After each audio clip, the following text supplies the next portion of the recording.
yes, sleep in my mind is the pulse of our life. If our sleep is off, it's likely that something else is off. And it could be anything. It could be something out of your control, like dealing with discrimination at work, or it could be within your control, like staying up too late watching TV, and you could easily turn the TV off, even though you want to watch the show. So, Or scroll TikTok. or scroll TikTok. Yeah, I wasn't gonna say it because that's what I do, but I was gonna out myself. Get like the, are you scrolling again? Yeah. Oh my gosh. Messages, and I'm like, oh, Wh- fine. Whenever, if your soul is tired, sleep won't fix it. It just And that won't. was it. That was Yeah, probably it it. just won't. I put that in my book too. Yeah, it's just like such a.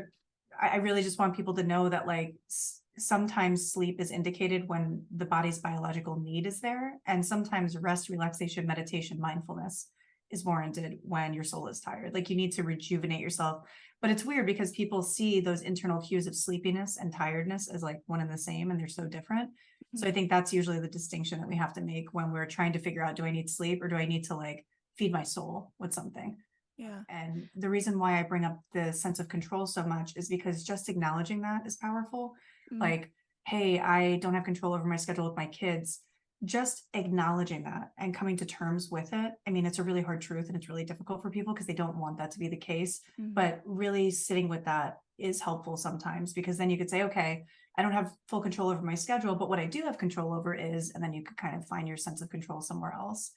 And I say that a lot because if we could change things in the United States, and I know I'm just talking notably about the United States stuff, but if we could change the way that we view work, I don't think many people would have sleep issues, other Yeah. than like if you have a medical concern. But yeah, I think it's really important to focus on what you have control over too, to your point. If you look 10 years ahead in your life and you picture where you want to be, you're not going to be the most ideal version of yourself if you don't get sleep. You're just not going to. And not only because you're too exhausted to do the things that you have to do, but your body is going to take the toll.